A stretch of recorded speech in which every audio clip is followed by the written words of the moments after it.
অভিষেককে ভর্তি না নেওয়ায় ক্ষোভ মমতার, হাসপাতালে তীব্র ক্ষোভ প্রকাশের video viral.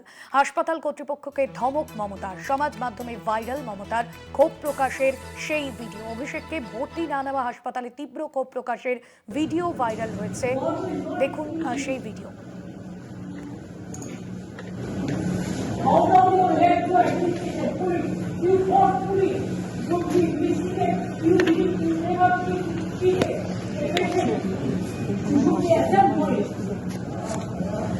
Everybody will remember these arrogant, don't follow us. Get to school yourself. You are running the hospital, getting the doctor. Because BJP is power.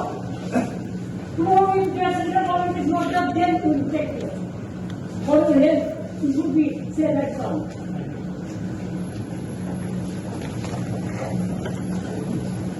Also, because sorry, Mr. Captain, we have done the wrong thing. Please remember what yes we have done for you. What is not. আপনাদের শোনালাম ঠিক কি ক্ষোভ প্রকাশ করেছেন মমতা বন্দ্যোপাধ্যায়, এবং যদিও এই ভিডিওর সত্যতা যাচাই করেনি কলকাতা টিভি। হাসপাতালে তীব্র ক্ষোভ প্রকাশের ভিডিও ভাইরাল। কালীঘাটের বাড়ি থেকে বেরিয়ে বেসরকারি হাসপাতালে এসেছিলেন মমতা বন্দ্যোপাধ্যায় এবং তার সঙ্গে ফিরাদ হাকিমও ছিলেন। অভিষেক বন্দ্যোপাধ্যায়ের যে চিকিৎসা নিয়ে দীর্ঘক্ষণ যে জটিল পরিস্থিতি তৈরি হয়, হাসপাতালে তীব্র ক্ষোভ প্রকাশের ভিডিও ভাইরাল হয়েছে, যদিও সেই ভিডিওর সত্যতা যাচাই করেনি কলকাতা টিভি। জনরোষের মুখে গতকালে সোনারপুরে গিয়ে সাধারণ মানুষের রোষের মুখে পড়েন অভিষেক বন্দ্যোপাধ্যায় এবং সেখান থেকে কোনো রকমে তাকে বের করে নিয়ে যায় পুলিশ ও কেন্দ্রীয় বাহিনী। প্রথমেই সেখান থেকে কলকাতা ফিরলে অ্যাপেলো এবং তারপর বেলভিউ শহরের দুই নামী বেসরকারি হাসপাতালে তাকে ভর্তি করার চেষ্টা করা হয়, যদি কোনো হাসপাতাল তাকে ভর্তি রাখতে চায়নি।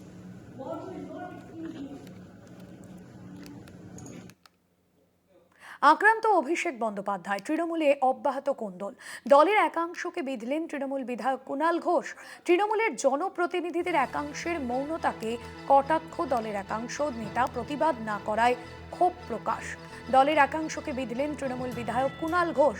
আমরা দেখেছি সরকার পালাবদলের পরে একাধিকবার যে অভিযোগ উঠে এসেছে, যেখানে দেখা গিয়েছে যে তৃণমূলের অন্দরেই গৃহযুদ্ধ, এবং যে পোস্ট আপনাদের সামনে তুলে ধরছি কুণাল ঘোষের, অভিষেকের ওপর হামলার প্রতিবাদে অন্য দলের জাতীয় স্তরের নেতাদের পোস্টও দেখলাম, কিন্তু আমাদের দলের বহু সাংসদ, বিধায়ক, কাউন্সিলর, পদাধিকারী, প্রাক্তন সরকারি পদাধিকারীর পোস্ট নজরে পড়ল না। অথচ সরকারটা তৃণমূলে থাকলে এদের অনেকেই বলচাল অন্যরকম হতো। কারণ দলের মঞ্চ ভাঙিয়ে নিজের কাজ করে গেলেও এখন সেই বিষয়টা বোধহয় স্পষ্ট হয়ে গেছে, এমনটাই কুণাল ঘোষ তিনি সোশ্যাল মিডিয়ায় পোস্ট করেছেন। গতকাল আমরা দেখেছিলাম যে ইন্ডিয়া জোটের শরিক সহ যারা জাতীয় দলের নেতৃত্ব তারা কিন্তু পোস্ট করেছেন, কিন্তু তারপরেও যারা কাউন্সিলর বা সাংসদ তারা কিন্তু কোনো রকম কোনো পোস্ট করেননি। আর সেই জায়গা থেকেই অভিষেক নিয়ে নীরবতাকে কটাক্ষ করেছেন কুণাল ঘোষে। আমাদের সঙ্গে ফোন লাইনে রয়েছেন আমাদের বিশেষ প্রতিনিধি দেবজ্যোতি ঘোষ রয়েছেন আমাদের সঙ্গে। দেবজ্যোতি, সেক্ষেত্রে কুণাল ঘোষের যে এই পোস্ট, তিনি কাকে ইঙ্গিত করতে চাইলেন, কতটা ইঙ্গিতপূর্ণ এই পোস্ট? দেখা এই মুহূর্তে ভাস্বতী বোঝা দায় কাকে তিনি ইঙ্গিত করেছেন, তবে বেশ ইঙ্গিতপূর্ণ মন্তব্য।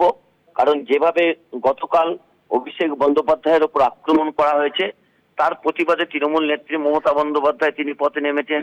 কুণাল ঘোষ থেকে শুরু করে মদন মিত্র সহ তৃণমূল কংগ্রেসের একসময় বসে যাওয়া শোভন চট্টোপাধ্যায় পর্যন্ত গতকালের ঘটনার তীব্র নিন্দা করেছেন, পাশে দাঁড়িয়েছেন অভিষেক বন্দ্যোপাধ্যায়ের। এবং যারা এতদিন পর্যন্ত অভিষেক বন্দ্যোপাধ্যায় বস বলে ছবি পোস্ট করতেন, অভিষেক বন্দ্যোপাধ্যায়কে নেতা মনে করতেন, তারা কিন্তু এখনো পর্যন্ত চুপ করে রয়েছেন। কেন তারা চুপ করে রয়েছেন? তাদের রাজনৈতিক অভিসন্ধি বোঝা যাচ্ছে পরিষ্কার ভাবে। সেখানে তৃণমূল কংগ্রেসের প্রথম সারির নেতার বেশ কয়েকজন নেতা পাশে রয়েছেন, বেশ কয়েকজন প্রথম সারির নেতা চুপ করে রয়েছেন। কাউন্সিলর থেকে শুরু করে যাদের জন্য দলের এত বড় বদনাম হয়েছে সেই নেতারা কোথায় তা নিয়েও পোস্ট করেছেন। অর্থাৎ ইঙ্গিতপূর্ণ মন্তব্য। যেখানে মদন মিত্রের মতন বর্ষিয়ান নেতা তিনি পথে নামছেন, মিছিল করছেন, সেখানে কিন্তু এইভাবে বেশ কয়েকজন নেতা চুপ করে থাকাকেও তীব্র কটাক্ষ করেছেন। অর্থাৎ এখনই বোঝা যায় যে কে আসল নেতা এবং কে দলকে ব্যবহার করেছে, কেউ দলের পাশে রয়েছে, কারা তৃণমূল কংগ্রেস করছেন। সেক্ষেত্রে দেবজ্যোতি, এই যে দলের অন্দরে যে গৃহযুদ্ধ, সেটা তো পরবর্তীতে লড়াইয়ের ময়দানে তৃণমূলকে অনেকটাই ব্যাকফুটে ফেলে দেবে।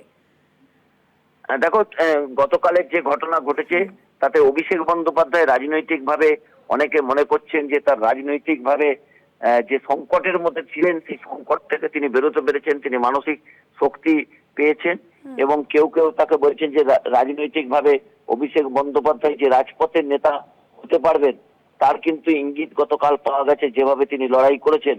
কিন্তু এক শ্রেণীর তৃণমূল কংগ্রেসের নেতা কর্মীরা গতকালের বিষয়ের পরে তারা হয়তো ভয় পাচ্ছেন যে দলের সাধারণ সম্পাদকের যদি এই অবস্থা হয় তাহলে সাধারণ কর্মী নেতা তারা পথে নামলে তাদের কি হতে পারে, সেই নিয়েও কিন্তু যথেষ্ট প্রশ্ন উঠছে। কিন্তু কুণাল ঘোষ যে পোস্ট করেছেন যে দলের অসময়ে অভিষেক বন্দ্যোপাধ্যায় তার উপর আক্রমণ হয়েছে, এক শ্রেণীর নেতারা প্রতিবাদ করছেন, রাস্তায় নেমেছেন, কিন্তু এক শ্রেণীর নেতাগুলো কেন চুপ করে রয়েছেন, তারা কি তাদের এতদিন পর্যন্ত দলকে ব্যবহার করেছেন, সেই কথাই কিন্তু আজকে অভিষেক বন্দ্যোপাধ্যায় সামনে এনেছেন। ভাস্বতী, একদমই ধন্যবাদ জানাবো দেবজ্যোতি।